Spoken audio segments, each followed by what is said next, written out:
The Minister of Rural Development and Local Government.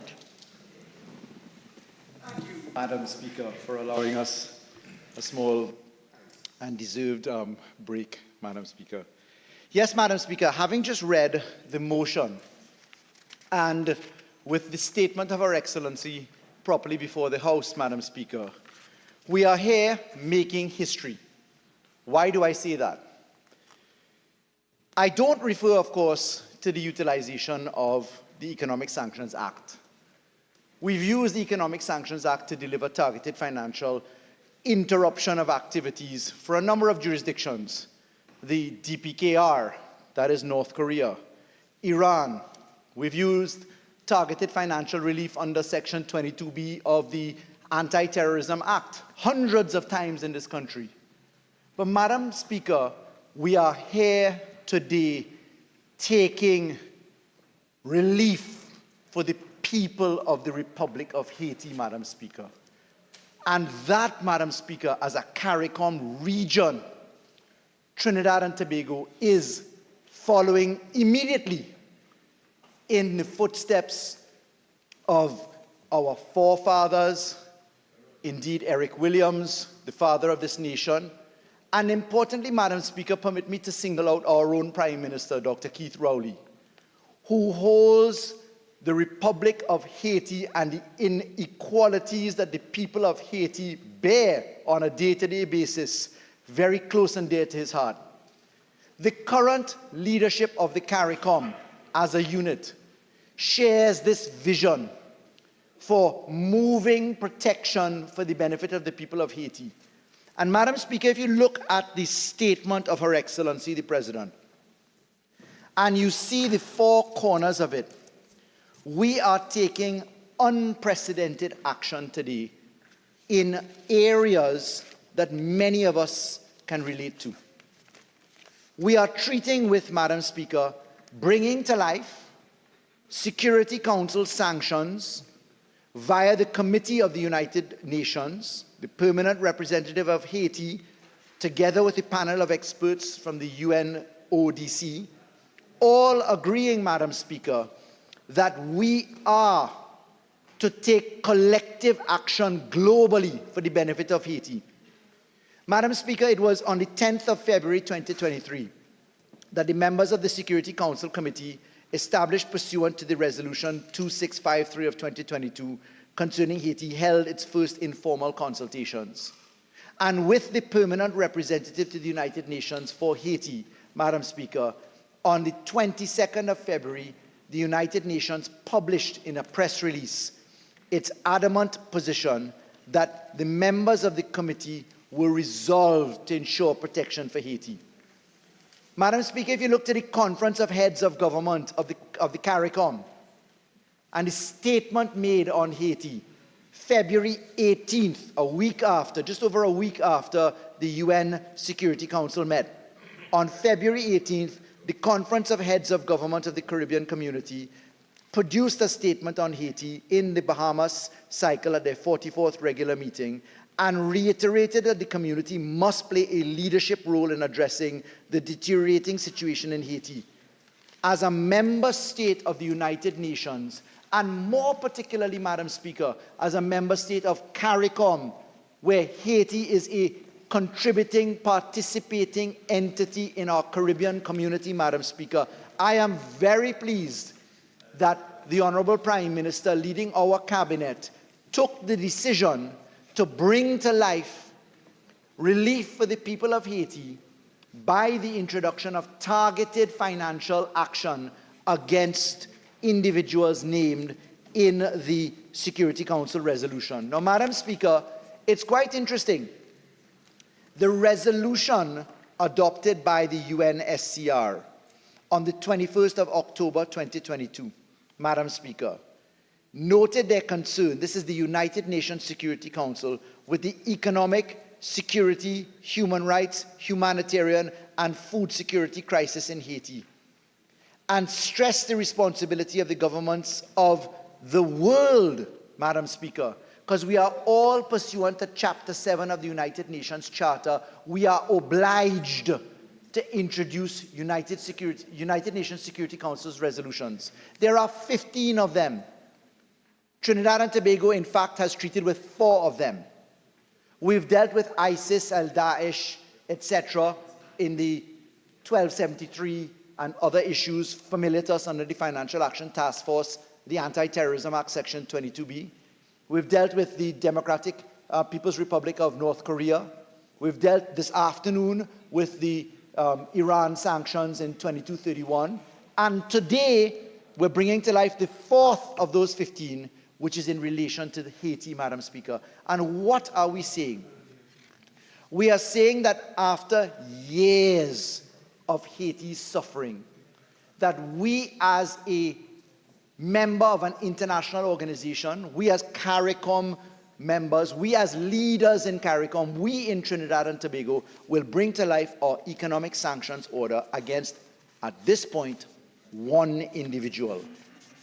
And Madam Speaker, the individual named at the resolution's purpose, the Security Council's resolution, is in fact 1 person.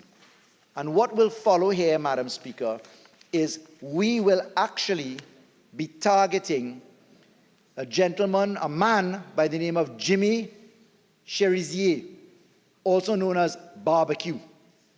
And according to the description in the annex to Resolution 2653, Cherizier has engaged in acts that threaten peace, security, stability of Haiti, planned, directed, or committed acts that constitute serious human rights abuses, have acted in gang operations directly against Haiti, has caused economic paralysis and humanitarian crisis.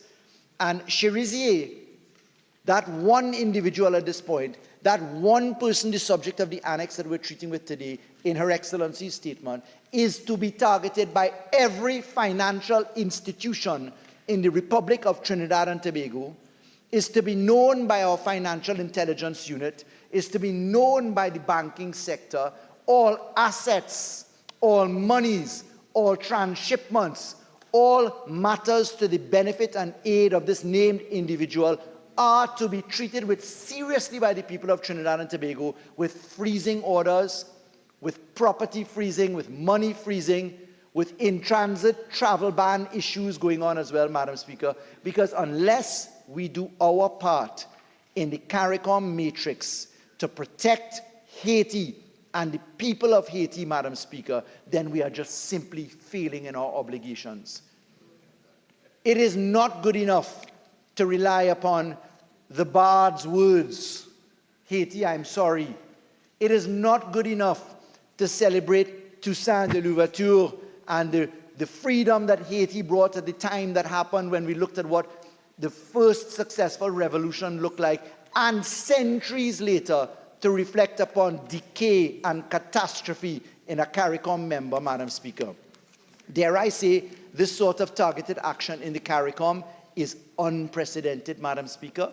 Trinidad and Tobago is very pleased to start the process under the Economic Sanctions Act, beginning with inviting the Cabinet, inviting Her Excellency the President to trigger the process by producing a statement, by publishing an order which has due process and provisions of the type that we're well aware of, description of activities to be taken, financial institutions to be notified, freezing assets, third-party rights to be protected in the order. But this process of debating the statement of Her Excellency the President within 1 month from the point of commencement, that is when it is published, is a critical first step. It will last for 3 months. After the 3 months, there will be further steps for us to take, Madam Speaker. Legislatively, we would have to come back to this Parliament and move a motion for the continuation of the effect of the order.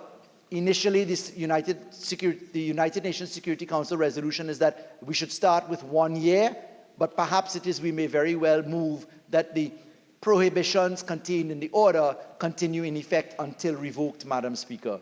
Madam Speaker, we in the government, we on behalf of the people of the Republic of Trinidad and Tobago, we following the lead of our Prime Minister, Dr. Keith Rowley, are insistent on lending support to our brothers and sisters in the Republic of Haiti, and it gives me great pleasure in those circumstances to move this motion to adopt the statement and debate the statement of Her Excellency the President to trigger the full process of applying the Economic Sanctions Act in its measure, and I beg to move. Honourable members, I will now propose the question for debate.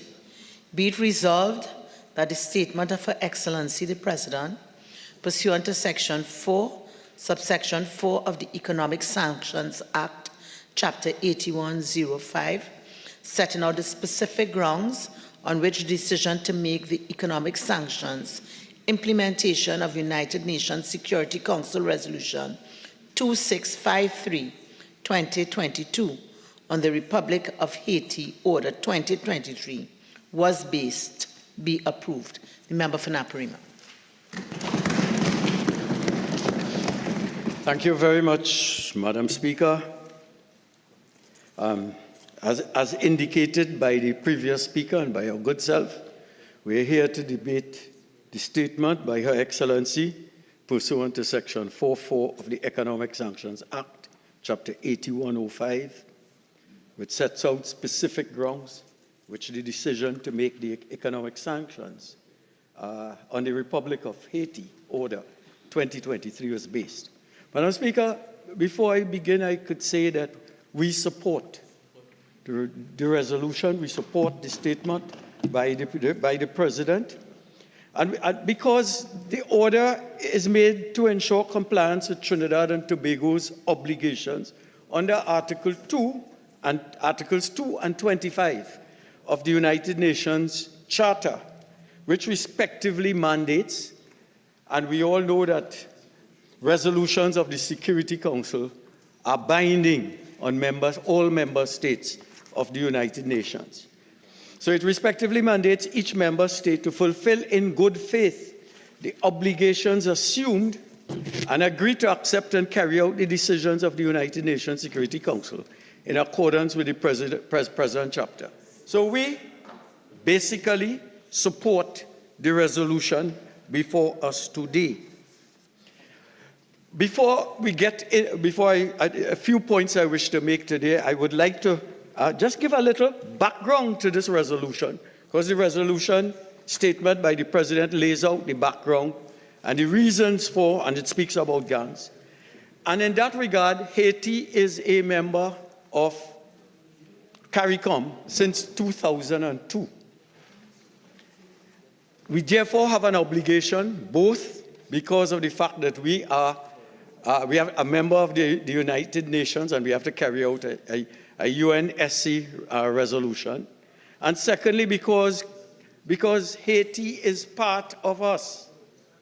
And when Rhoda sang the song Haiti, I'm Sorry, we have a special fraternal relationship with Haiti.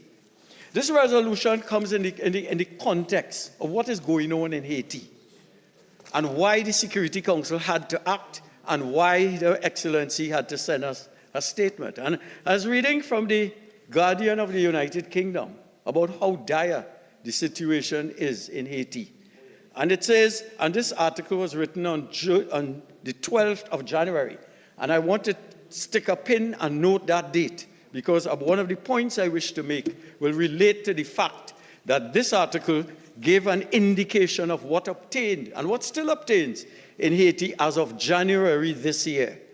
It says, earlier this week, the terms of Haiti's last 10 remaining senators officially expired, leaving the Caribbean country without a single elected government official as it faces a set of intersecting catastrophes. And among the catastrophes listed in our fellow CARICOM state are famine, cholera, devastating gang violence, fuel shortages. Somebody else to show is not Trinidad. An economic collapse. And it goes on to say Haiti is now facing its worst ever famine with 4.7 million people facing acute hunger, Madam Speaker.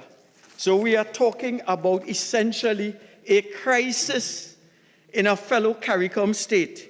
And Madam Speaker, it brings me to a fundamental point I would like to make. But before I do that, just a further context. They say there are almost 100 gangs in Port-au-Prince, one city, 100 gangs. They control major roads and draw income from customs, water and electricity distribution, and even bus services. And it goes on to say, and this is something we have to be mindful of as citizens of Trinidad and Tobago. Well, Haiti is the ultimate if we do not get our act together.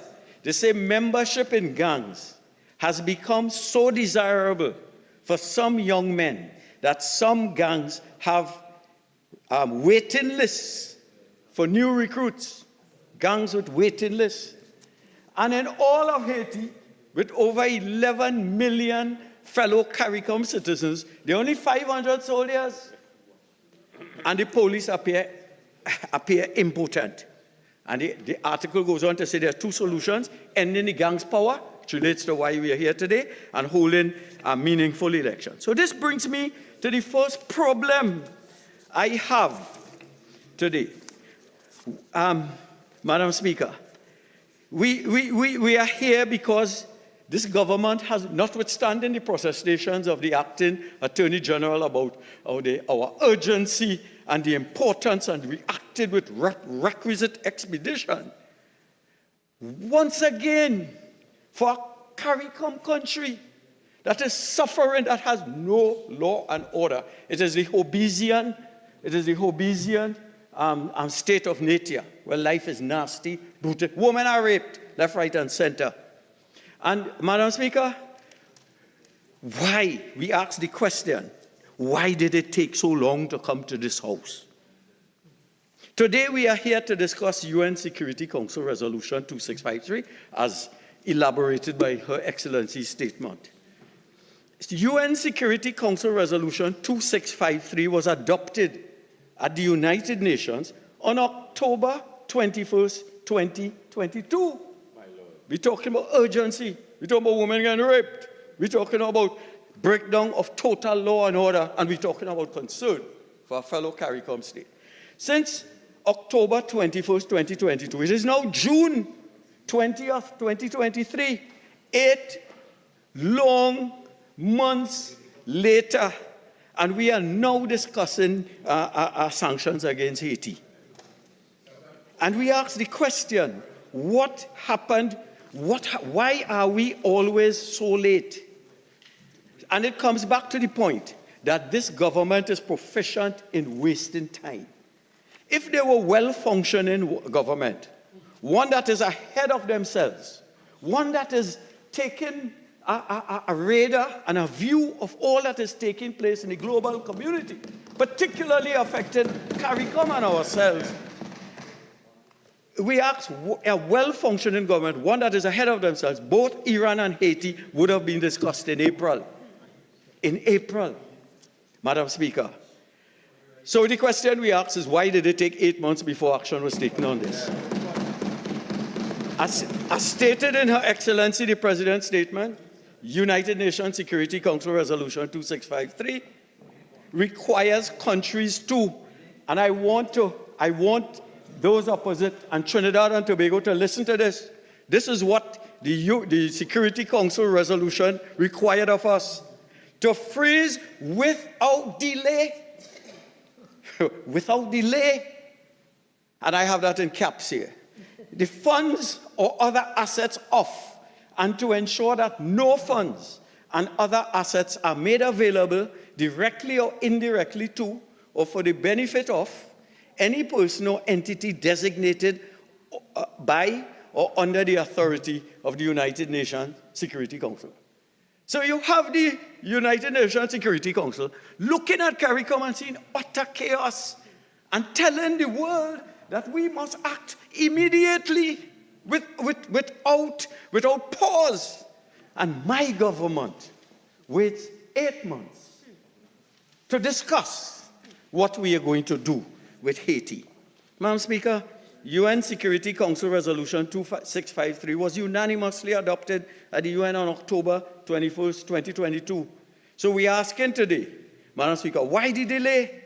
Why did it take 8 months before being brought to this House? Why did the government not advise Her Excellency of UNSCR 2653 months ago? Madam Speaker, UNSRC 2653 further mandates. Madam Speaker, point of order, 33.6.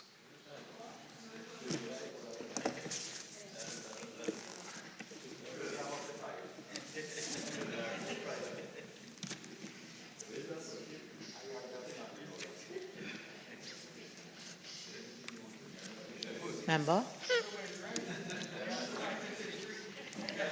I think you're missing an opportunity to make a contribution today, but you can. Member for Naparima.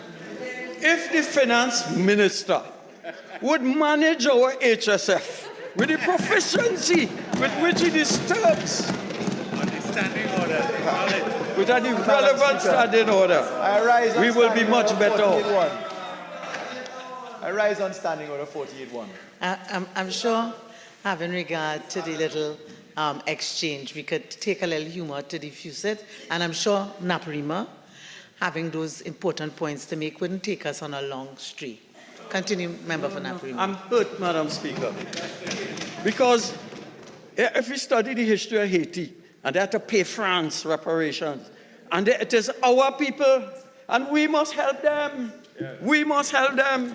Don't wait 8 months. Madam Speaker, 2653. Mandates, and I quote, for an initial period of 1 year from the date of adoption of this resolution, all members shall immediately, you know what the meaning of immediately means? It means now, right now. Must immediately take the necessary measures to prevent the direct or indirect supply, sale, or transfer to, or for the benefit of individuals, entities designated by the committee, arms and related material of all types. This means, Madam Speaker, that for the past 8 months we in Trinidad and Tobago have failed to fulfill our international obligations because someone in the government dropped the ball and did not notify the president of this development in a timely manner. But, Madam Speaker, Canada and the EU enacted resolutions implementing the United Nations resolution on Haiti since November. Madam Speaker, why it is we are always behind the first world. Canada, what Canada have that we have? Madam Speaker, what can, you know what Canada does not have? It does not have the PNM run by Balizé House.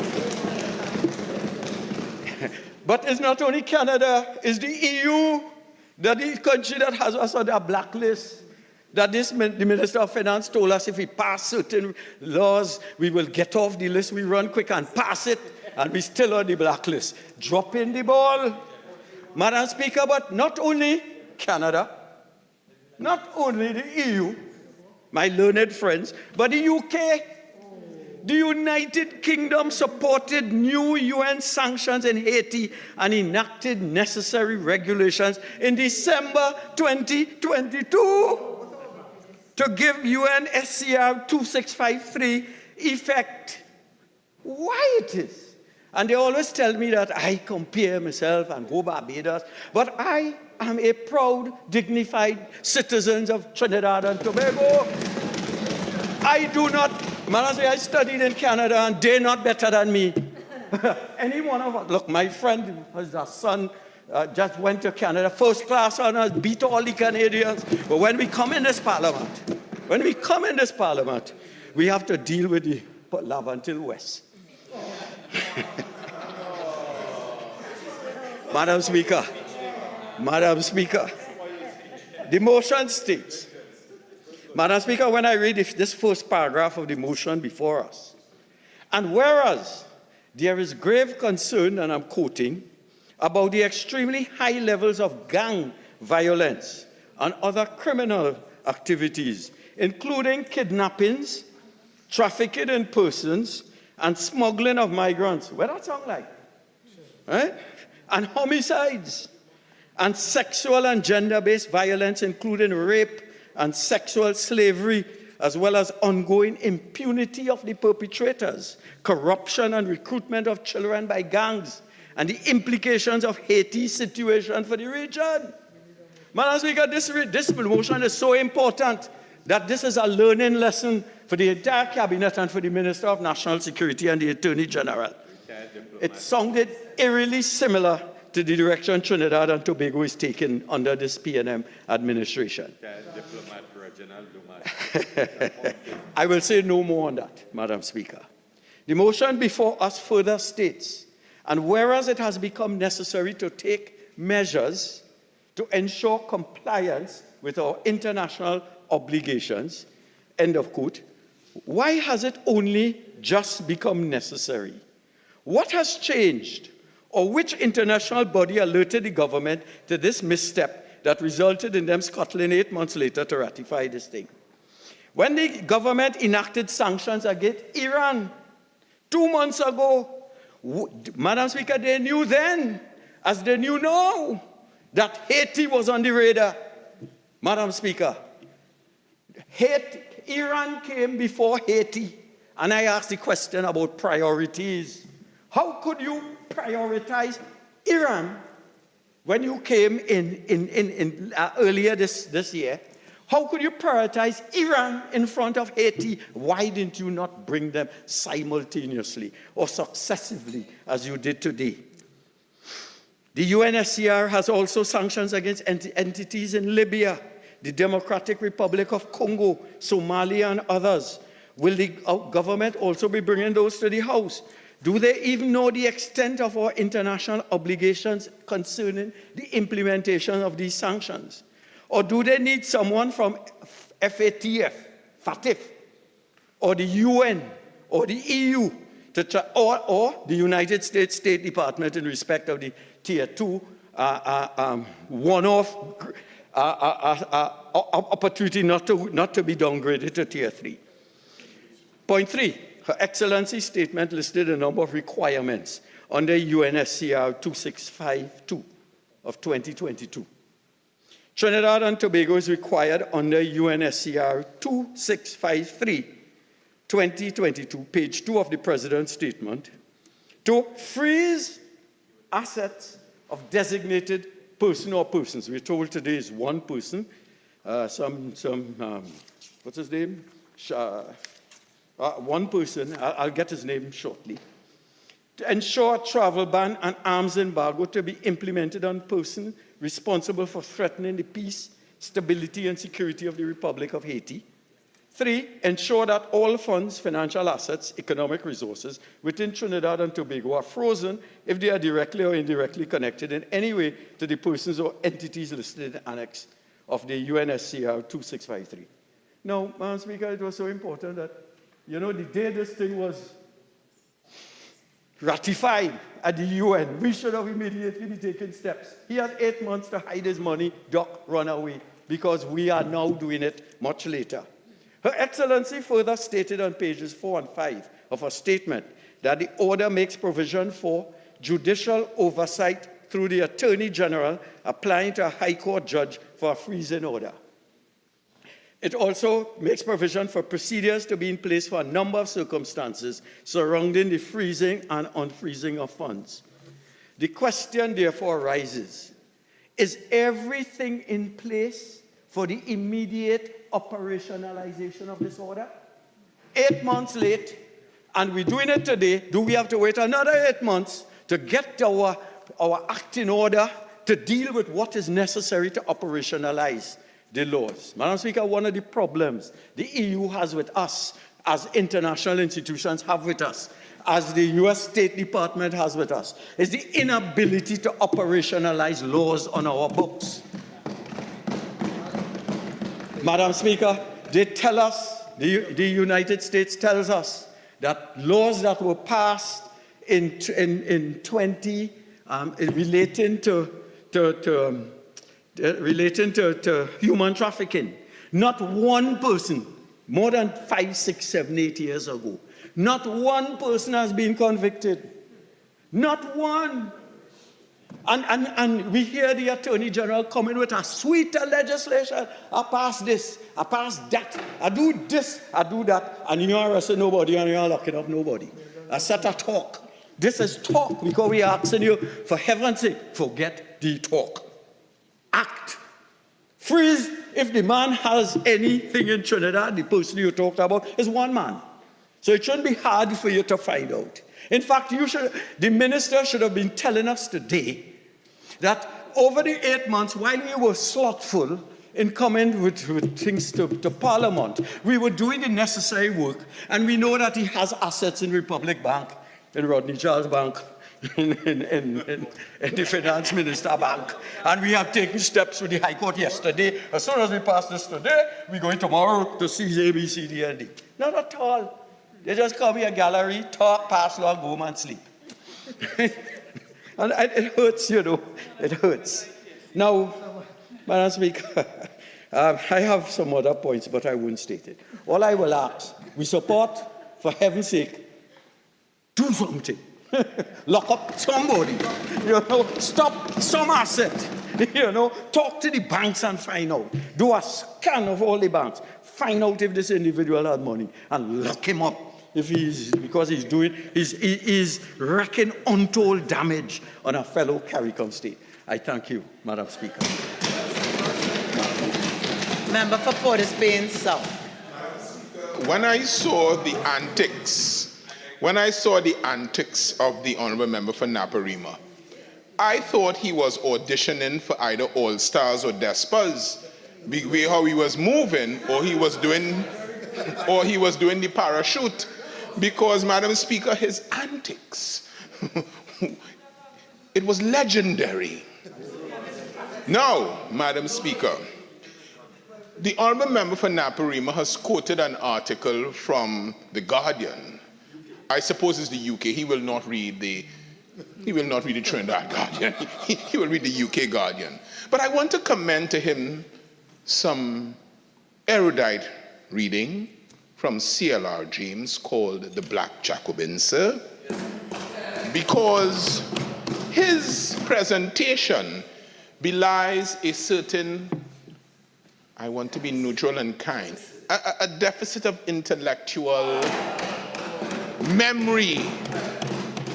And he says he's a student, but he's not a student of history, because the Haiti problem, Madam Speaker, is not a problem that developed over the last 8 months. If he had read the Black Jacobins, if he had read the Black Jacobins. And the Haiti problem, Madam Speaker, is not one that can be cured and solved in 8 months. It takes a government of reflection, a government that undertakes, that it knows what it is about.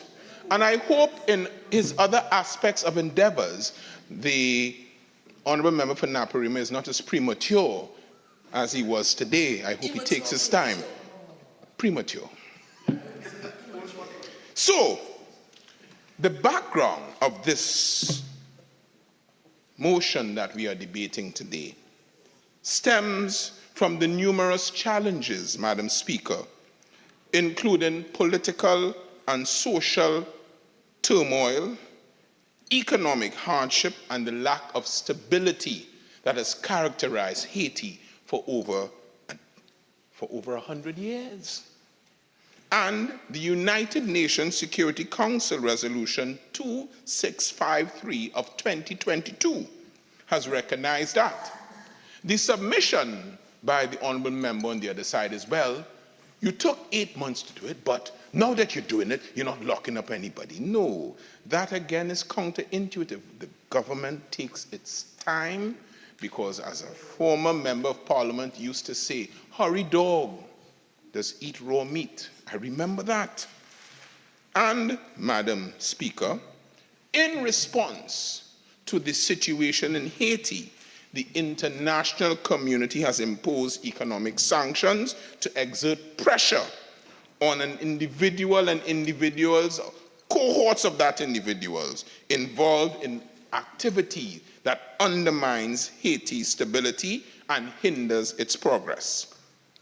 Madam Speaker, as a matter of record, and as we debate this motion, I want the public to understand what we're about here today. And we're not about a talk shop, and we are not about gallery and making jokes. At least 4 Haitian presidents have been assassinated whilst in office in Haiti. The politics have become now not just unstable, but it's in a putrid state of affairs where there's really no sitting government, but there's the rule of the thug.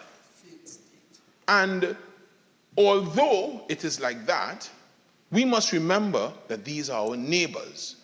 Now, the favorite part of the song by David Michael Rudder that they like to quote is Haiti, I'm sorry. But Madam Speaker, my favorite part is, when will we turn our heads and look inside thee? And that is what this government is doing today. We are turning our heads, we are looking at the UN sanctions, and we are looking inside Haiti. And we are about serious business, about trying to assist in the way that we can. The key elements of this motion and the sanctions are as follows in order to bring this examination into focus.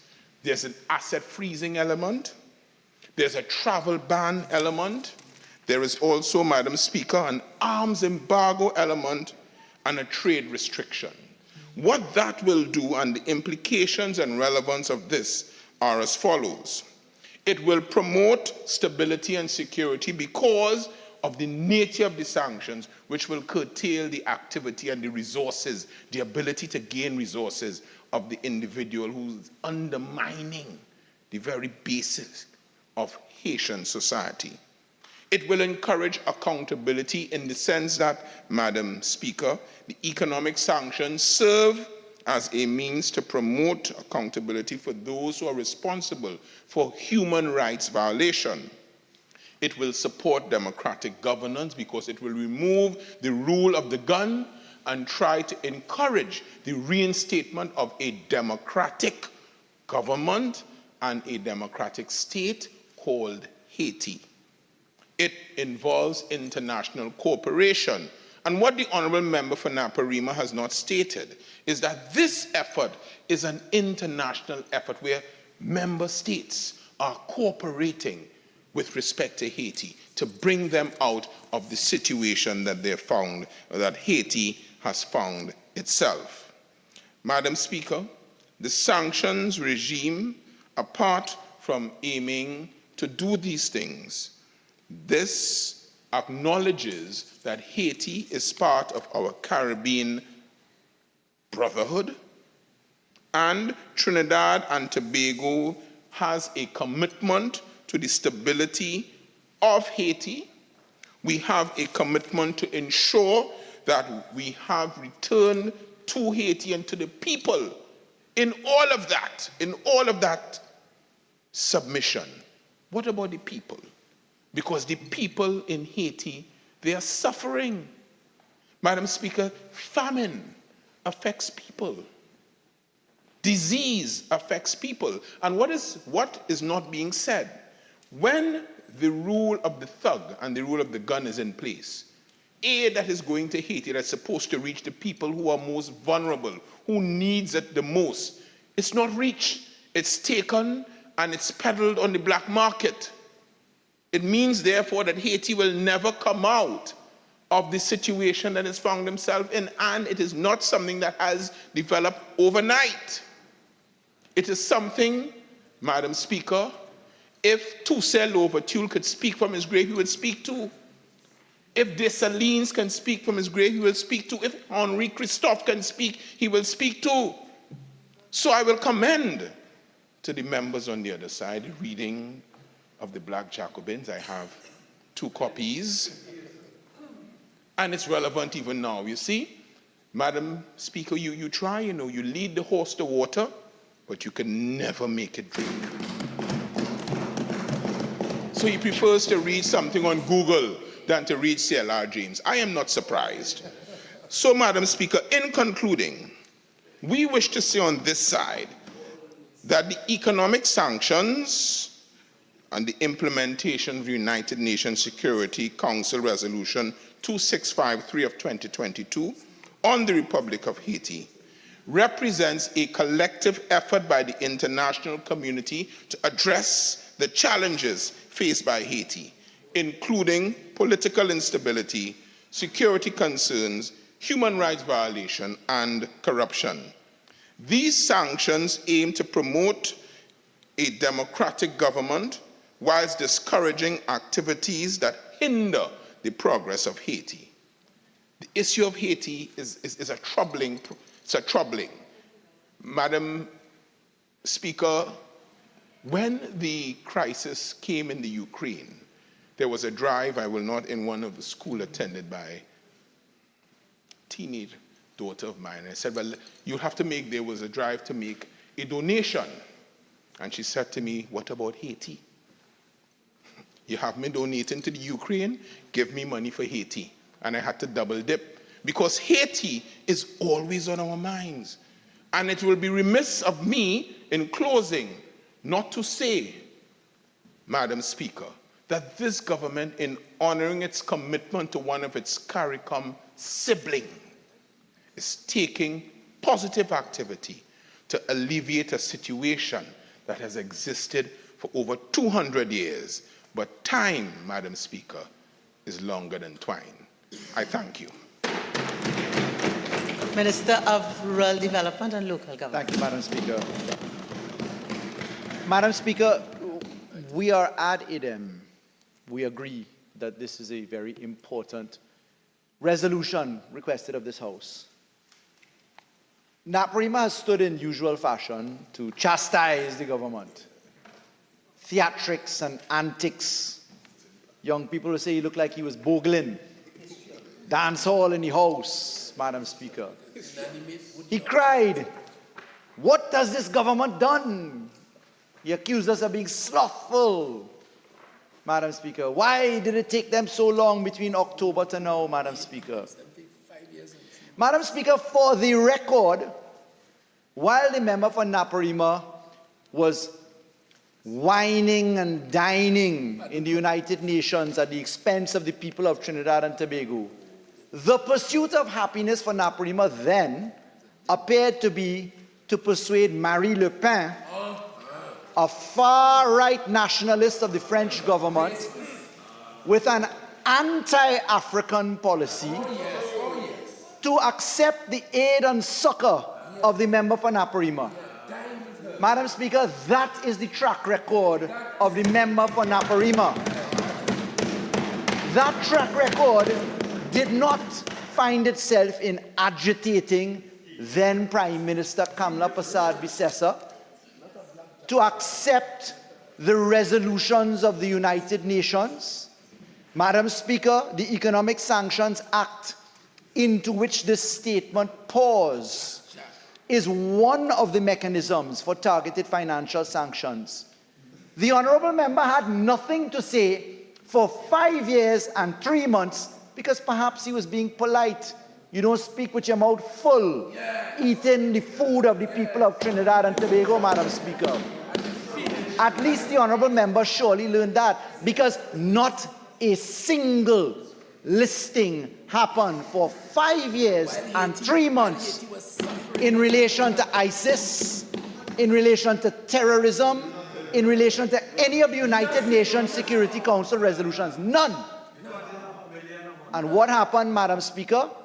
Nationals from this country found themselves leaving our shores to go and participate in an exercise in the caliphate of ISIS.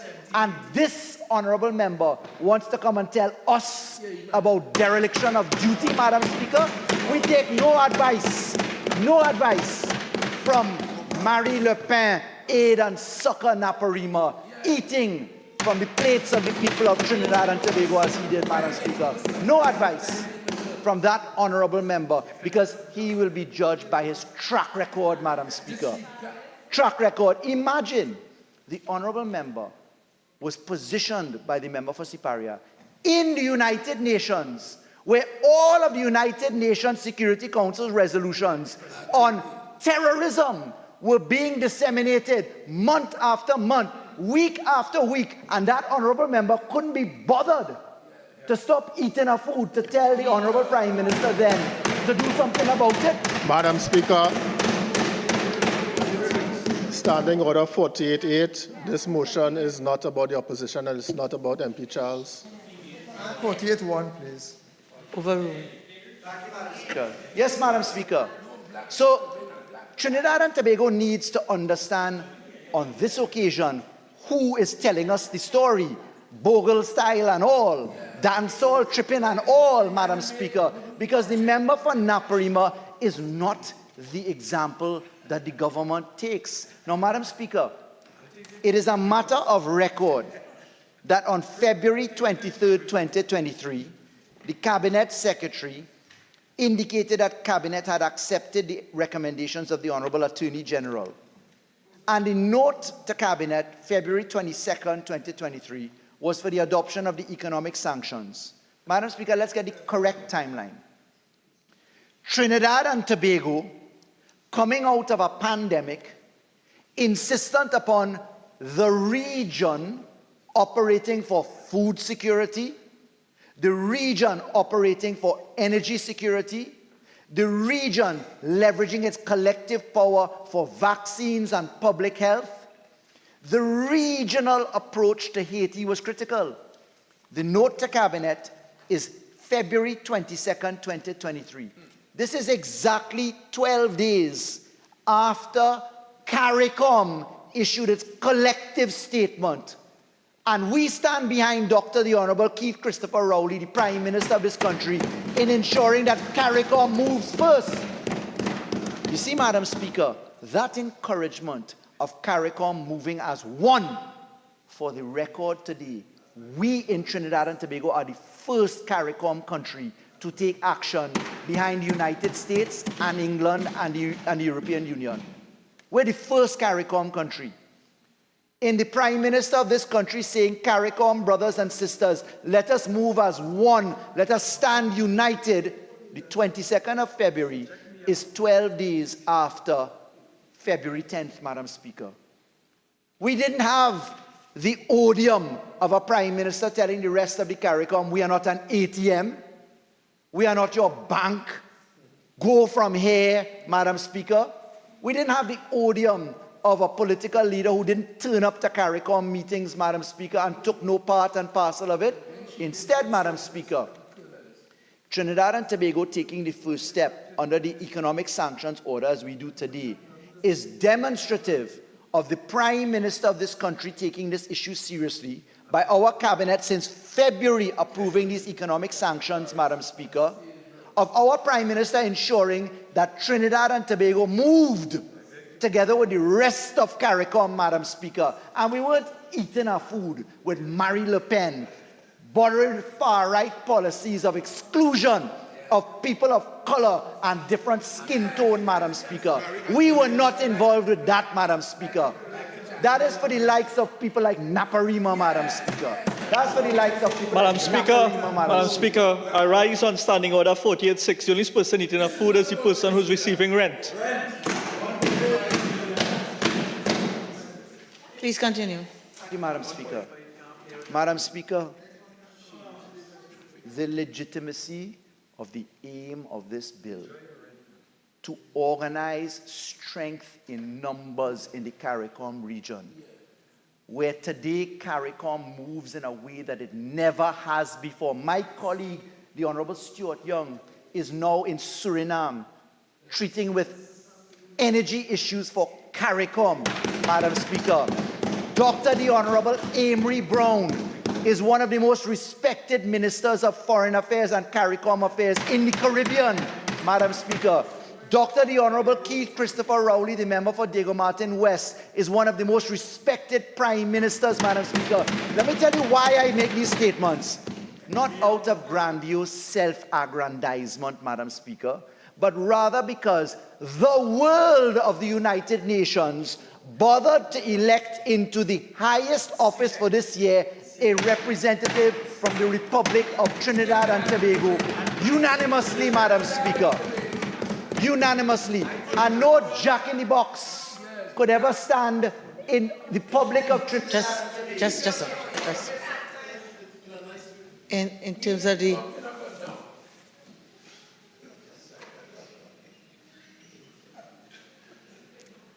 member, you know, some things are unparliamentary, even if they said in jest.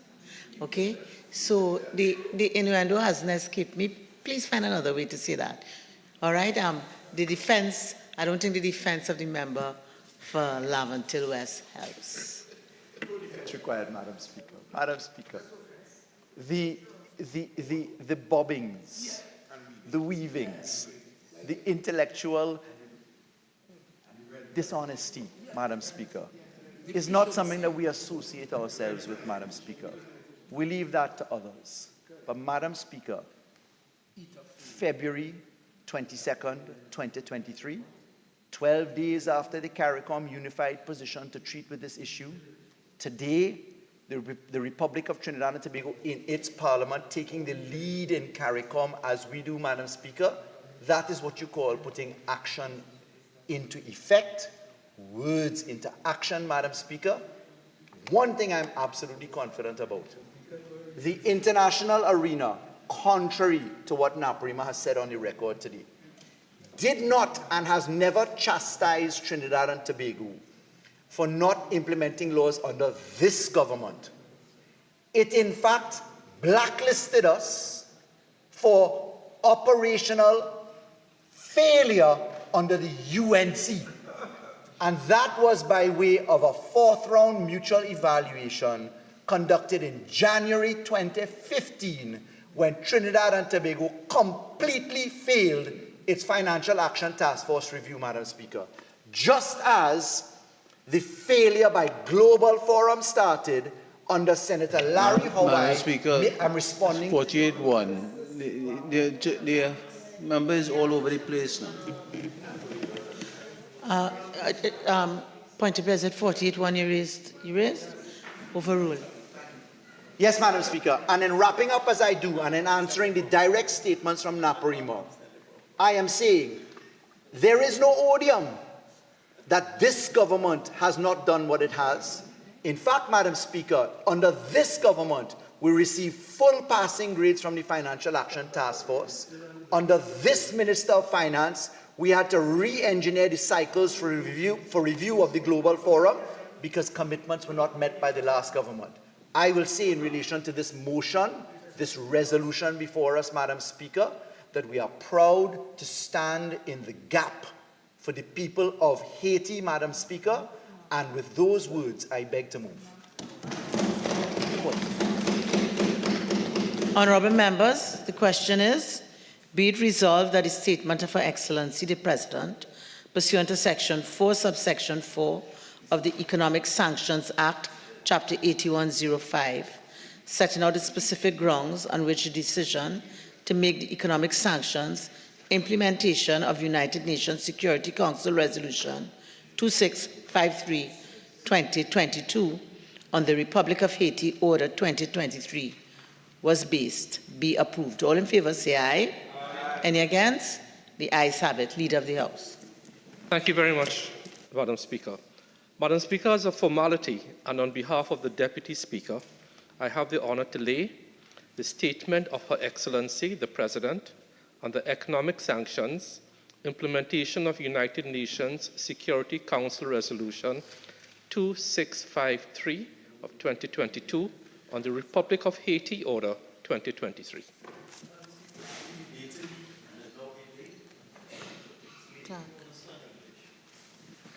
Private Members' Business, Bill, second reading. Honourable members, the question is that a bill entitled An Act to Amend the Trinidad and Tobago Netball Association Incorporation Act 1979 be now read a second time. All in favor say aye. Any against? The ayes have it. Bill entitled An Act to Amend the Trinidad and Tobago Netball Association Incorporation Act 1979. Honourable members, the question is that the Trinidad and Tobago Netball Association Incorporation Amendment Bill 2023 be committed to the Committee of the Whole to be considered clause by clause. All in favour say aye. Any against? The ayes have it.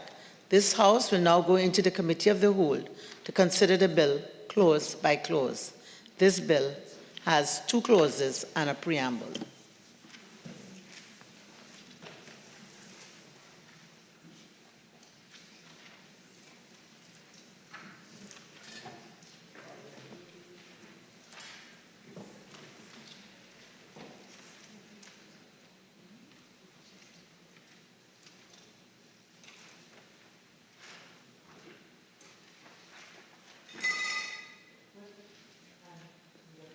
Is it agreed that we can take the 2 clauses together and then we'll do the preamble?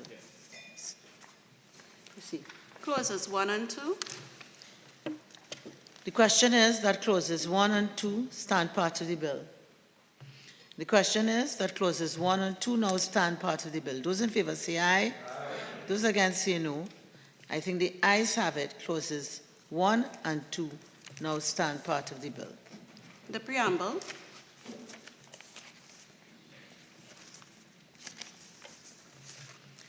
The question is that the preamble to the bill be approved. The question is that the preamble to the bill be approved. Those in favour say aye. Aye. Those against say no. I think the ayes have it. The preamble to the bill is approved. Honourable members, the question is that the bill be now reported to the House. Those in favour say aye. Aye.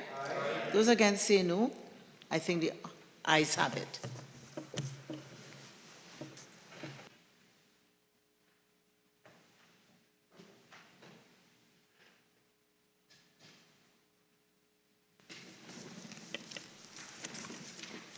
Honourable members, the bill having been considered in the Committee of the Whole and approved without amendments, the question is that a bill entitled An Act to Amend the Trinidad and Tobago Netball Association Incorporation Act 1979 be forthwith read a 3rd time and pass. All in favour say aye. Aye. Any against? The ayes have it. A bill entitled An Act to Amend the Trinidad and Tobago Netball Association Incorporation Act 1979. Honourable members, the question is that a bill entitled An Act to Amend the Pentecostal Assemblies of the West Indies Incorporation Act 1965 be now read a 2nd time. All in favour say aye. Aye. Any against? The ayes have it. A bill entitled An Act to Amend the Pentecostal Assemblies of the West Indies Incorporation Act 1965. Honourable members, the question is that the Pentecostal Assemblies of the West Indies Incorporation Amendment Bill 2023 be committed to the Committee of the Whole to be considered clause by clause. All in favour say aye. Aye. Any against? The ayes have it. This House will now go into the Committee of the Whole to consider the bill clause by clause. This bill has 2 clauses and a preamble.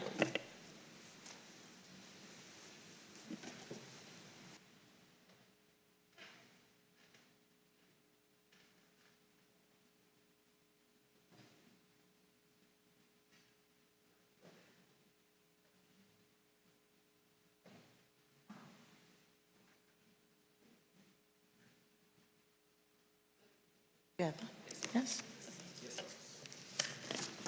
Clauses 1 and 2. The question is that clauses 1 and 2 stand part of the bill.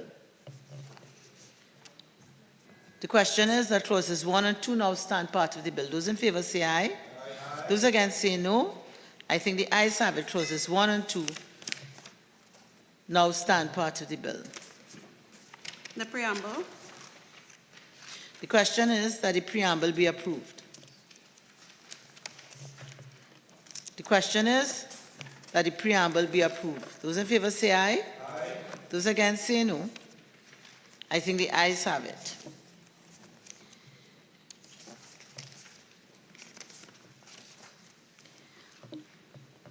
Honourable members, the question is that the bill be now reported to the House. Those in favour say aye. Aye. Those against say no.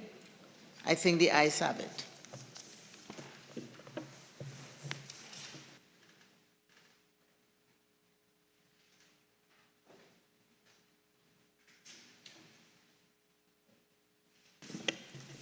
Honourable members, the bill having been considered in the Committee of the Whole and approved without amendments, the question is that a bill entitled An Act to Amend the Pentecostal Assemblies of the West Indies Incorporation Act 1965 be forthwith read a third time and passed. All in favour say aye. Aye. Any against? The ayes have it. A bill entitled An Act to Amend the Pentecostal Assemblies of the West Indies Incorporation Act 1965. Honourable members, the question is that a bill entitled An Act to Amend the Trinidad and Tobago National Council on Alcoholism Incorporation Act 1977 be now read a second time. All in favour say aye. Aye. Any against? The ayes have it. A bill entitled An Act to Amend the Trinidad and Tobago National Council on Alcoholism Incorporation Act 1977. Honourable members, the question is that the Trinidad and Tobago National Council on Alcoholism Incorporation Amendment Bill 2023 be committed to the Committee of the Whole to be considered clause by clause. All in favour say aye. Aye. Any against? The ayes have it. This House will now go into the Committee of the Whole to consider the bill clause by clause. This bill has two clauses and a preamble.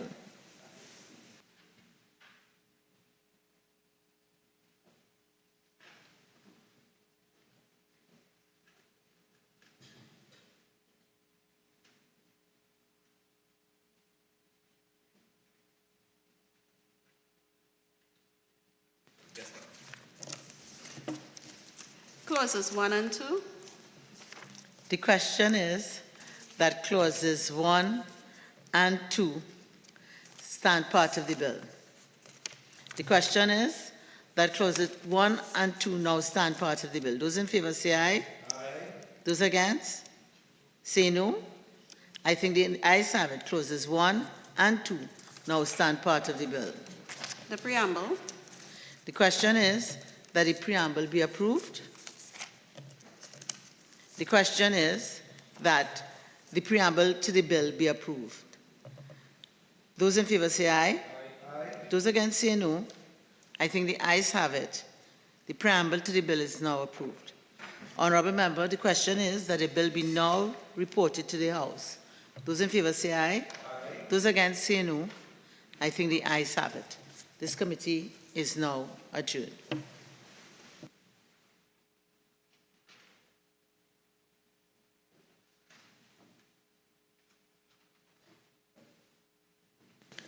Honourable members, the bill having been considered in the Committee of the Whole and approved without amendments, the question is that a bill entitled An Act to Amend the Trinidad and Tobago National Council on Alcoholism Incorporation Act 1977 be forthwith read a third time and passed. All in favour say aye. Aye. Any against? The ayes have it.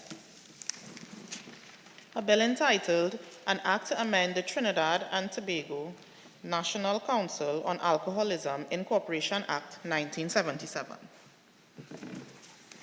Leader of the House. Thank you very much, Madam Speaker. Madam Speaker, I beg to move that this House do now adjourn to Friday, 23rd June 2023 at 1:30 p.m. Madam Speaker, on that date is Private Members' Day, and if my colleague could indicate which of his motions he intends to do. Thank you, Madam Speaker. On Friday, we'll be debating motion number 1, which is on today's order paper under private members' business, motion number 1. Honourable members, there is the matter of the tribute to be paid to a former parliamentarian, and there are also 4 matters that qualify to be raised on the motion for the adjournment. I've been informed that we'll be only proceeding with motion number 2 and motion number 4. Am I correct? Yes. Yes. So before I put the question, I'll call upon members to pay their respective tributes. Member for Diego Martin Central. Thank you very much, Madam Speaker and colleagues. Madam Speaker, it is my honor, sad as it may be, to offer a short tribute to Mr. Rupnarayan Rambachan, former Member of Parliament for the constituency of Siparia, who departed this life on the 25th of April 2023, just 2 months shy of his 95th birthday. Madam Speaker, Rupnarayan Rambachan undoubtedly lived a life of service to his country as a Member of Parliament in the second independent Parliament, entering as a young, vibrant 38-year-old in November 1966 until April 1971. And during his time as a Member of Parliament, the record will show that he never shirked his duty to his constituents or his party, the DLP, serving on multiple committees, contributing to several debates on bills and motions. His life of service was not restricted only to his role as an MP. Rupnarayan Rambachan, a lawyer by training, was called to the bar in Trinidad and Tobago in January 1959 as a 30-year-old. He also operated his own law chambers in Siparia. And in 2009, I believe, he was honored by the Law Association for having achieved 50 years of service at the bar. In 2010, his service was recognized by the state as he was awarded the Public Service Medal of Merit Silver. And Madam Speaker, if a life of service is a life well and truly lived, then Rupnarayan Rambachan undoubtedly well and truly lived. And his memory will live on through his works and the people he impacted. So on behalf of the government, I extend heartfelt condolences to his family, his friends, and his loved ones. Member for Faisabad. Thank you, Madam Speaker. Madam Speaker, it is my honor and privilege to pay tribute to the late Mr. Rupnarayan Rambachan, former Member of Parliament for Siparia, who died on Tuesday, 25th April 2023. I bring condolences, actually I did know him personally. I bring condolences on behalf of the Leader of the Opposition and current Member of Parliament for Siparia and my colleagues on this side. Madam Speaker, although he served as a Member of Parliament for Siparia, Rupnarayan Rambachan was well known to the people of the neighboring constituency of Faizabad, where he had deep family roots. He served as Member of Parliament for Siparia from 1966 to 1971 as a member of the Democratic Labour Party with contemporaries like John Barrett, Rudranath Kapildeo, Vernon Jamada, and Alai Likwai on the opposition bench in the second independent Parliament of Trinidad and Tobago. Madam Speaker, born on the 25th of June 1928, he would have been 95 in a few days. He was married to Indra Rambachan Ni Maharaj, who in fact was the sister of the former Member of Parliament, Ramesh Lawrence Maharaj. He was admitted to the Honorable Society of Lincoln's Inn in 1956 and called to the bar of Trinidad and Tobago on the 6th of January 1959. Madam Speaker, he practiced as a lawyer for some 62 years, perhaps one of the longest serving practicing lawyers in Trinidad and Tobago. And of course, his professional career encompassed roles as an attorney at law, barrister at law, notary public. Madam Speaker, he served in the Parliament of Trinidad and Tobago from 1966 to 1971, during which time he was a member of 4 committees in this House. He participated in the debate on some 19 bills, and he also participated in the debate on some 18 motions, Madam Speaker. Madam Speaker, without going into all of these motions, I just want to select a few of the motions which I know at that point in time would have been relevant to the people he served in Siparia and surrounding areas.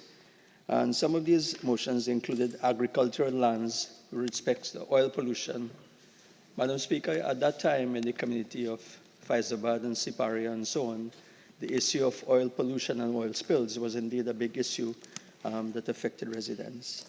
the issue, a motion on land acquisition, a motion on the Sipare recreation ground, which would have been relevant because he would have spent a large time of his practice in Siparia. And of course, of note is he participated on a motion in cremation regulations. Being a Hindu himself, this would have been of particular interest and relevance to his own religious beliefs. Madam Speaker, if I may quote former Member of Parliament Suradratan Rambachan, who is his nephew, and he has described his deceased uncle as the one who inspired him to enter politics and provided mentorship at critical points in his career as a whole. And I quote again here, Madam Speaker, "He was my uncle, but a father also. What is little known about him is his generosity towards people, particularly those who needed representation in the courts.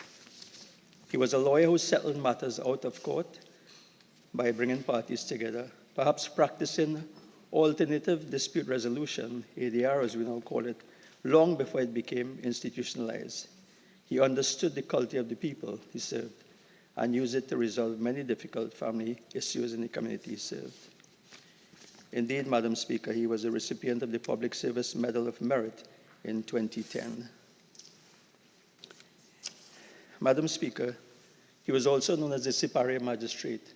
And in fact, he would have been, sitting in that chair, he would have been a spirit and a sense of deterrence for the young men in the area who would think twice before committing any crimes and appearing before him.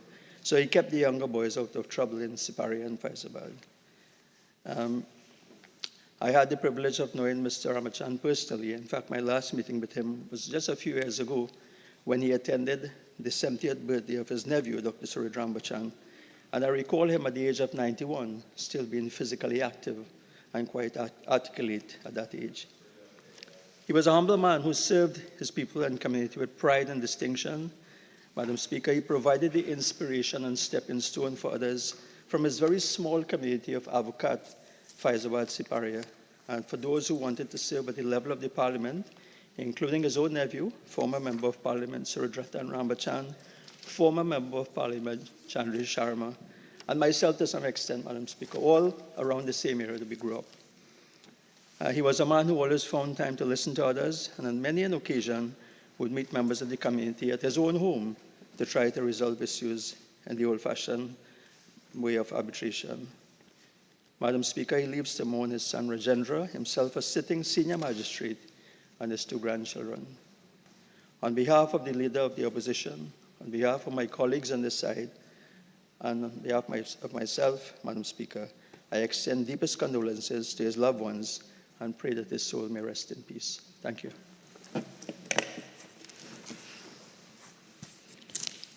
Honourable members, I too wish to pay tribute to Mr. Rupnarayan Rambachan.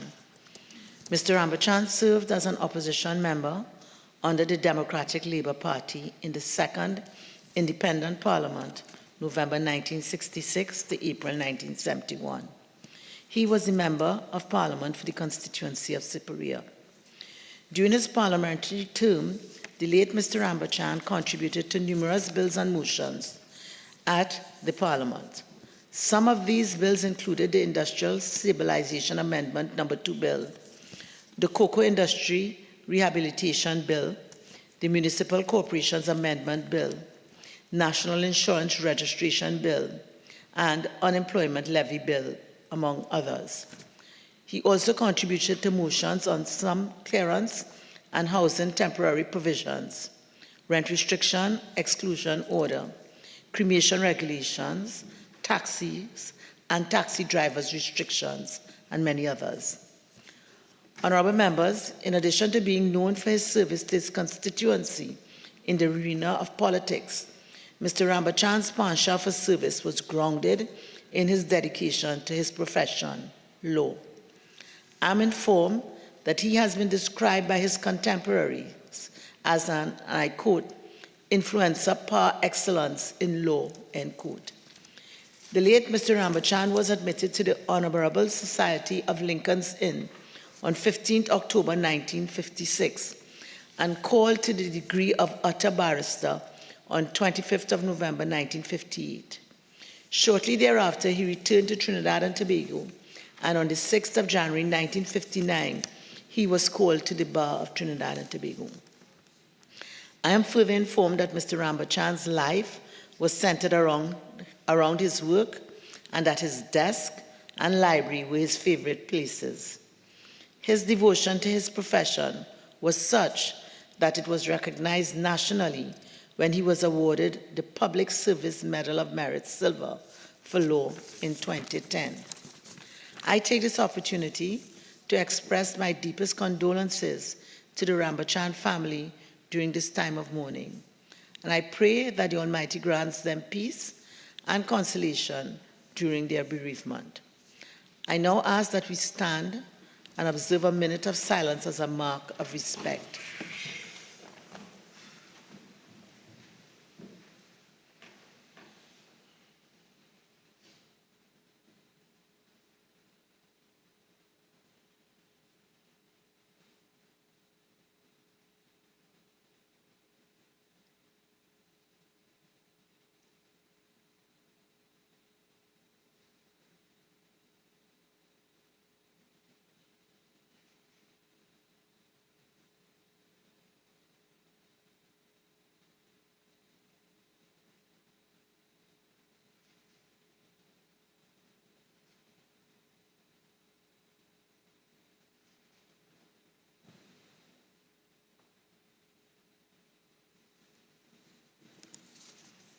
May his soul rest in peace. Honorable members, an appropriate letter will be sent to convey our condolences to the family of the late Mr. Rupnarayan Rambachan.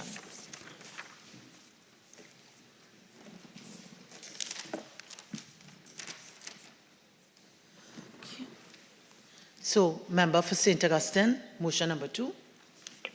Thank you very much, Madam Speaker.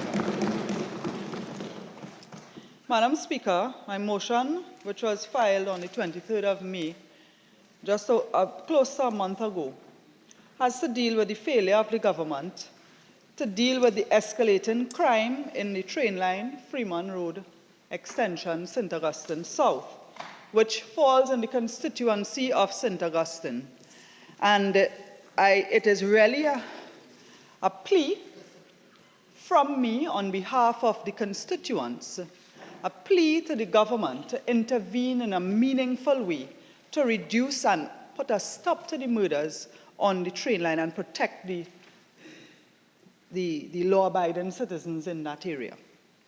Madam Speaker, it takes a village to raise a child. But if young people do not feel as if they are part of the village, they will burn it down to feel its warmth. That is an adaptation from an African proverb used by Craig Pinkney on a TED Talk that I found so interesting. But it speaks to the collaboration with community and how important getting the community involved is in crime fighting and in reducing crime. Madam Speaker, at the very beginning of the year, on the 24th of January, 16-year-old student Darshan Ramnath was gunned down.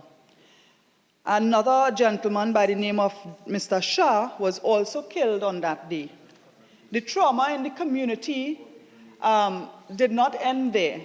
In fact, not long after, on the 3rd of March, a young 26-year-old mother, Anisa Ram Kisun, who was a mother of 3 and her last child was just 1 month old, was also gunned down in her home on the train line.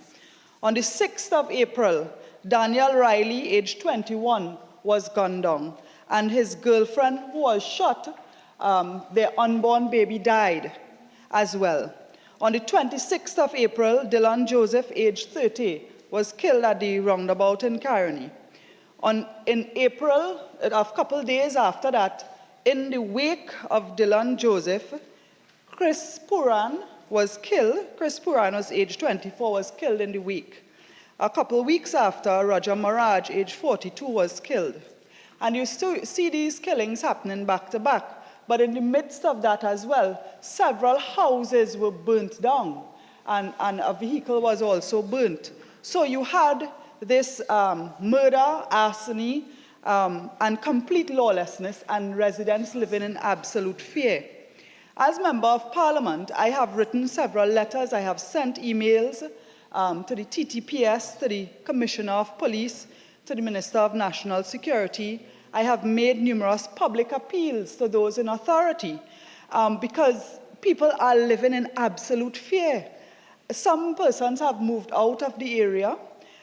There is now a total disruption in the services in that area. For instance, goods vehicles that normally visit the parlors are afraid to go. NGOs and charitable organizations that do good humanitarian work in the train line and other places are very concerned about going into those areas. You have government agencies as well. For instance, when constituents apply for grants from the National Commission for Self-Help, when they apply for social welfare assistance and so on, officers of those ministries and agencies are required to visit the homes. And these persons are very much in need. They are not involved in the crime in any way, but because of that fear now, there is a disruption in terms of these services coming to them. The train line has now become a place where once you're see your address, the stigmatization. I've experienced parents who applied for their children to go to certain primary schools, and they were turned down, and they feel it's because they live in the train line, because the school is so skeptical about the violence and the criminal involvement of those who live in the train line. And the same applies for people who are seeking jobs. And jobs are already so difficult to find, but now with that stigmatization, some of them are finding it additionally difficult. As a Member of Parliament, I have been advised that it's dangerous, you should not go there. But even before I became the Member of Parliament for St. Augustine, I was the councillor for the St. Augustine South area. And I have known that area as a peaceful area where even if residents have a dispute, you know, they might quarrel with each other, they might pull a cutlass, but we did not have the violence and the guns and so on. And I believe in the law-abiding citizens who live there. And I believe, and that is why I have committed myself to stand with the law-abiding citizens of the train line. So, Madam Speaker, I, as a Member of Parliament in St. Augustine, I do these, what I call MP home visits. I have conducted MP home visits to every home on the train line. I have had walkabouts to treat with specific complaints, not necessarily to do with crime, but other issues, other complaints in the area. I have held guidance counts, career guidance days in the nearby community center. We have had distribution of cooked meals. We have had medical clinics in collaboration with religious organizations. We have had social services clinics in the community center as well, with a specific outreach to the people of the neighboring train line and so on. I have attended meetings at the St. Joseph Police Station and I have asked for them to collaborate with my office in terms of community outreach. I have also reached out to the head of the Police Youth Club of that division. I think it's called the Northern Division. I have sought permission from the St. Augustine South Community Center, which is on Freeman Road, closer to the highway, just north of the train line, for them to accommodate the Police Youth Club. And even though it will be an inconvenience to the rest of the community in terms of use of the community center, we feel that it is worthwhile to accommodate the Police Youth Club there because there may not be any other suitable facility in the community unless the ministry approves a building that could be used as a Police Youth Club. And I want to make that request here, that a piece of land could be identified in the St. Augustine South area to host a Police Youth Club, because you have the train line, you have the Duki Singh extension, which is a registered squatting area and so on, and you have many at-risk young people, and a Police Youth Club would be very, very worthwhile there. Yeah. Now, as I indicated, Madam Speaker, this motion was filed on the 23rd of May, which is just about a month ago. And since then, I have seen an increase in the police presence, and for that, the residents are very grateful. But my question is, we must put sustainable measures in place. So you will have police patrols, but what happens after?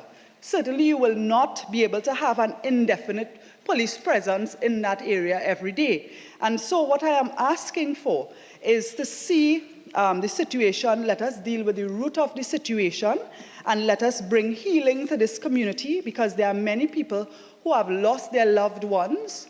There are people who have witnessed traumatic murders. They have seen people gunned down in front of them. There are those who are hiding from the bullets. And the homes in the train line are mostly wooden homes and some galvanized fences which were penetrated by the bullets. So there are people who were in their house, but bullets would have penetrated. So the trauma around those murders, the houses that were burned down and so on, there is a real healing that has to take place. And of course, what happens as well very often when you have this type of criminal activity is the tendency to have revenge killings. And this could cause things to spiral out of control if the victims and their relatives feel that justice will not be done. And we have seen this slow pace of justice in Trinidad and Tobago. We have seen a lack of confidence in the police. We have seen a lack of confidence in the judiciary. And many victims feel hurt, and they feel that, and that hurt is not processed. They feel forgotten, and because of that creating that sense of injustice, people tend to take matters into their own hands. So I am appealing for us to bring some healing to this community. It is important for us to not just speculate, but I am calling on the minister to collaborate with the agencies necessary to gather data and ascertain the needs and issues and the root causes of the criminal activities in this area. Let us not just make presumptions. That we must have public education and training, including sensitization, whether it is through lectures, workshops, and so on the social issues impacting families in this area. We must network and collaborate with local and regional and even international agencies to promote functioning families in those areas. There are numerous agencies of the state. Time is now spent. Minister of National Security. Thank you very much, Madam Speaker. Madam Speaker, I want to begin by establishing that this problem of crime around Trinidad and Tobago, including the train line, Freeman Street area, is of deep and serious concern to law enforcement, particularly the police, certainly the government of Trinidad and Tobago. It's quite serious. People, citizens are deeply affected by it, and as a consequence, the government is doing what a government must in order to ensure that we get on top of that. Insofar as the police is concerned, and in that specific area, and this is replicated across the country wherever we have this gang problem and these problems manifesting themselves, the Trinidad and Tobago Police Service, I can assure you, remains steadfast in its approaches and initiatives aimed at counteracting and suppressing that kind of crime and criminal activity. Gang units have been established in every one of the 10 police divisions across Trinidad and Tobago, staffed, trained, equipped, motivated, and directed at the job. Particular focus is being paid in that area in particular to a gang known to the police and operating in that area. The prolific offenders, the leaders, the very busy activists in that criminal enterprise are being targeted as prolific offenders by the police, to the extent that recently 5 major players from the gang operating in there have been arrested and charged by the police for gang-related and other offenses. The police is focused as a major plank of its policy on gun retrieval, and for those who take time to observe what is happening in the papers, and for those in the know, like me as minister, on a daily basis, the police are pursuing and finding guns. In fact, up to last weekend, the long weekend, they found a UNC potential a candidate for the UNC. Well, a prospective candidate, nomination and reach yet. With a gun, he was arrested and charged.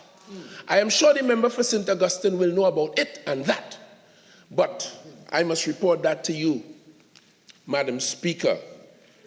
The member knows very well, and Madam Speaker, as well, we understand because the government has announced that we will take violence and the crime that flows from that violence as a public health concern. So we have been, and I'll demonstrate that promptly, but we are now more focused on the issues around dealing with violence as a public health concern, the way we treated with COVID.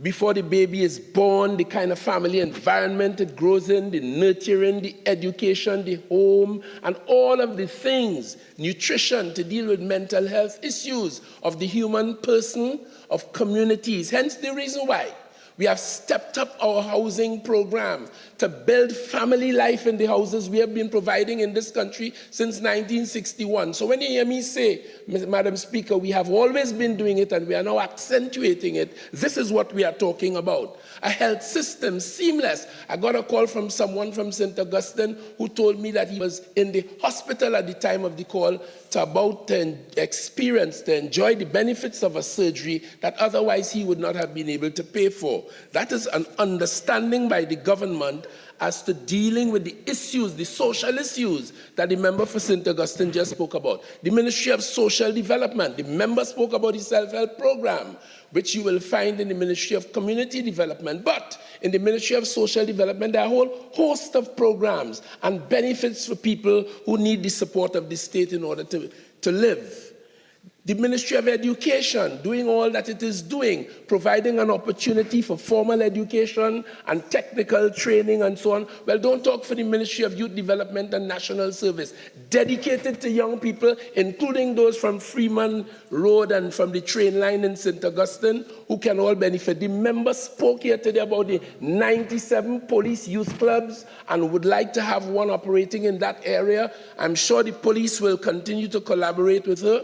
But the member must understand as a parliamentarian, we all have a duty as citizens to support the government in the parliament here when we bring appropriate legislation to push back crime, to push back the criminals. The member must understand that that is part of the fight, and she must support the measures when we bring them here.